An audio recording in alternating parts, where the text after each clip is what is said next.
जय श्रीराम.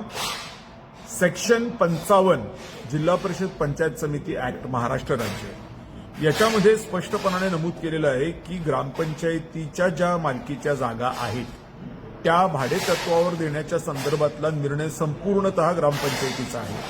त्याच्यामध्ये कोणी हस्तक्षेप करू शकत नाही. फक्त ते देत असताना योग्य दरात द्यायला हवं.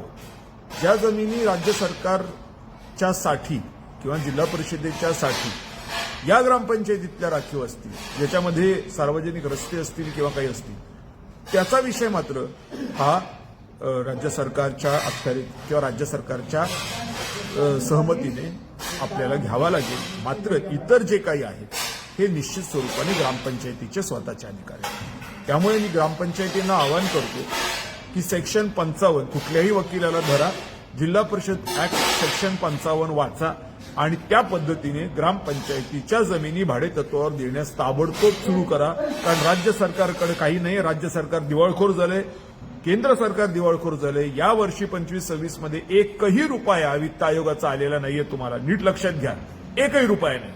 आणि जलजीवनचे पण पैसे आलेले नाहीये. एमआरईजीएसचे पैसे थांबलेत. म्हणजे घरकुलाचे काही ठिकाणी हप्ते आलेत पहिले, त्याच्यानंतर 1 रुपया आला नाही. म्हणून मी तुम्हाला सगळ्यांना सांगतो, ग्रामपंचायती चालवणं मुश्किल होणार आहे तुम्हा लोकांना. जेव्हा निवडणुका काय व्हायचंय काय नाही व्हायचंय, हर्षवर्धन कोणत्या पक्षात जाणार आहे, कोण विरोध करते कोण नाही करते, खड्ड्यात घाला सगळं. वाटोळं झालंय. आता आपल्याला चालवायचं आहे.